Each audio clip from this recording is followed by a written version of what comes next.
L'arôme du café, le murmure des conversations, le tintement des verres et l'incontournable nuage de fumée de cigarettes.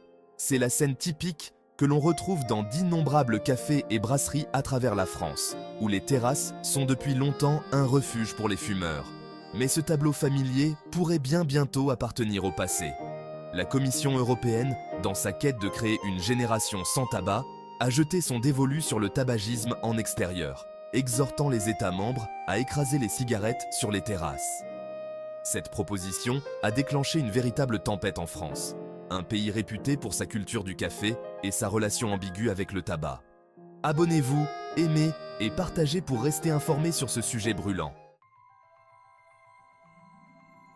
La Commission européenne, le bras exécutif de l'Union européenne, s'est lancée dans une mission ambitieuse, créer une génération sans tabac d'ici 2040. Cet objectif vise à réduire la prévalence du tabagisme chez les jeunes, dans l'espoir de protéger les générations futures des effets dévastateurs du tabac sur la santé. Au cœur de cette stratégie figure la recommandation d'interdire de fumer dans un large éventail d'espaces publics extérieurs, y compris les terrasses des bars et des restaurants. La Commission soutient que la création d'environnements sans fumée est essentielle pour protéger les non-fumeurs des dangers du tabagisme passif et pour dissuader les jeunes de prendre cette habitude. La vision de la Commission est claire. Créer une Europe où le tabac ne fait plus partie intégrante de la vie quotidienne et où les générations futures pourront grandir à l'abri de la dépendance à la nicotine. L'année 2040 peut sembler être un horizon lointain, mais pour la Commission européenne, elle représente une étape cruciale dans la lutte contre le tabagisme. Génération sans tabac, c'est plus qu'un simple slogan accrocheur. C'est une ambition audacieuse qui vise à remodeler la relation entre les Européens et la cigarette. Le tabagisme reste la principale cause de décès évitable dans l'Union européenne, faisant près de 700 000 victimes chaque année. Si les taux de tabagisme ont diminué au cours des dernières décennies, ils restent obstinément élevés, en particulier chez les jeunes et certains groupes démographiques. Les campagnes de sensibilisation du public, les programmes d'aide au sevrage tabagique et les approches innovantes en matière de lutte anti-tabac sont autant d'éléments essentiels de cette stratégie globale. Une génération sans tabac signifierait des vies plus saines, des coûts de santé réduits et un avenir meilleur pour l'Europe. La vision de la Commission sert de cri de ralliement aux États membres pour qu'ils donnent la priorité à la lutte anti-tabac et qu'ils œuvrent à un avenir où l'ombre du tabac ne planera plus. La France, le pays des Gauloises et des Gitanes, entretient une relation longue et complexe avec le tabac. Autrefois considéré comme un symbole de sophistication et de glamour, le tabagisme est progressivement tombé en disgrâce à mesure que ses effets néfastes sur la santé sont devenus indéniables. Le premier coup dur porté au tabagisme en France est survenu en 1991 avec la loi E20, qui a interdit la publicité et le parrainage en faveur du tabac et introduit des zones non-fumeurs dans les lieux publics. En 2006, le tabagisme a été interdit dans tous les lieux de travail clos, les restaurants et les bars, une mesure qui s'est heurtée à une certaine résistance au départ, mais qui est aujourd'hui largement acceptée. L'année est 2006. Un épais nuage plane sur les brasseries animées de Paris. Non pas de pluie, mais de fumée de cigarettes. La France est sur le point de mettre en œuvre une interdiction nationale de fumer dans tous les lieux publics clos, y compris les bars, les restaurants et les lieux de travail.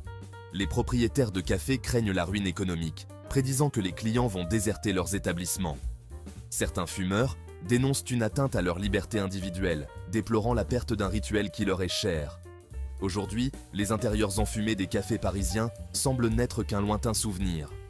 L'interdiction de fumer, autrefois farouchement contestée, s'est largement normalisée. La mise en œuvre réussie de l'interdiction de fumer dans les espaces clos est un exemple éloquent de la manière dont les mesures de santé publique, même celles qui se heurtent initialement à une résistance, peuvent entraîner des changements positifs. La proposition d'interdiction de fumer en terrasse a déclenché un débat passionné dans toute la France, divisant l'opinion publique et suscitant des discussions animées dans les cafés, les foyers et les forums en ligne. D'un côté des barricades se trouvent les partisans de l'interdiction, une coalition hétéroclite unie par son souci de la santé publique. Les médecins et les professionnels de la santé soulignent les preuves irréfutables qui relient le tabagisme passif à une litanie de maladies, notamment le cancer, les maladies cardiaques, et les maladies respiratoires. Ils soutiennent que l'extension de l'interdiction de fumer aux terrasses est essentielle pour protéger les non-fumeurs, en particulier les enfants et les personnes vulnérables, des effets néfastes du tabagisme passif. De l'autre côté du débat se trouvent ceux qui s'opposent à l'interdiction, un groupe qui a ses propres préoccupations et motivations. Ils font valoir que les adultes devraient avoir le droit de fumer s'ils le souhaitent, tant qu'ils ne nuisent pas directement aux autres. Abonnez-vous, aimez et partagez cette vidéo pour rester informés et participer au débat. Le cri de liberté, égalité, fraternité résonne en France depuis des siècles, un appel au ralliement pour les droits et libertés individuelles. C'est ce même principe de liberté que certains invoquent pour s'opposer à l'interdiction de fumer en terrasse. Ils soutiennent que les adultes, dans une société libre, devraient avoir l'autonomie de décider de fumer ou non, même dans les espaces publics. Mon corps, mon choix, dit le refrain, reflétant le sentiment que les décisions concernant la santé personnelle et le mode de vie devraient être laissées à l'individu, et non dictées par l'État. Ils considèrent l'interdiction comme une atteinte à la liberté individuelle, une pente savonneuse vers un État nounou qui cherche à contrôler tous les aspects de la vie des gens. L'argument de la liberté individuelle puise dans un système de valeurs françaises profondément ancré qui met en avant l'autonomie et l'autodétermination. Alors que le spectre d'une interdiction de fumer en terrasse plane sur la France, une autre crainte saisit beaucoup, en particulier les professionnels du secteur de l'hôtellerie et de la restauration déjà fragilisés, la peur de la ruine économique. Les propriétaires de cafés, de restaurants et de bars, qui peinent à se remettre des effets persistants de la pandémie et qui sont aux prises avec la hausse des coûts, considèrent l'interdiction proposée avec un mélange d'appréhension et de colère. Ils affirment que les terrasses, souvent vitales pour leurs entreprises, en particulier pendant les mois les plus chauds, seront désertées si le tabagisme est interdit. Les clients, prédisent-ils, afflueront vers les établissements des pays voisins où ils pourront encore savourer une cigarette avec leur café ou leur apéritif. Le secteur de l'hôtellerie et de la restauration, qui est un employeur important en France, fonctionne avec des marges bénéficiaires réduites et même une légère baisse des recettes peut avoir des conséquences désastreuses. L'argument économique contre l'interdiction de fumer ne se limite pas aux marges bénéficiaires et aux résultats nets.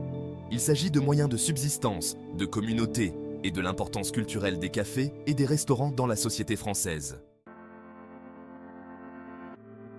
Alors que la France envisage un avenir avec des terrasses non-fumeurs, il est intéressant de jeter un coup d'œil au-delà de ses frontières pour voir comment d'autres pays européens ont navigué dans les eaux tumultueuses des interdictions de fumer en extérieur. L'Italie, un pays doté d'une culture du café tout aussi forte, a interdit de fumer dans les espaces de restauration extérieure en 2019. Si cette mesure a initialement suscité des protestations et des prédictions de catastrophes économiques, ces craintes ne se sont pas concrétisées. L'expérience espagnole suggère qu'une approche progressive, qui consiste à durcir progressivement les restrictions au fil du temps, peut être un moyen efficace de mettre en œuvre des interdictions de fumer en extérieur tout en minimisant les perturbations pour le secteur de l'hôtellerie et de la restauration. Ces exemples démontrent que, si les interdictions de fumer en extérieur peuvent initialement se heurter à une certaine résistance, elles peuvent être mises en œuvre avec succès sans causer de dommages irréparables au secteur de l'hôtellerie et de la restauration.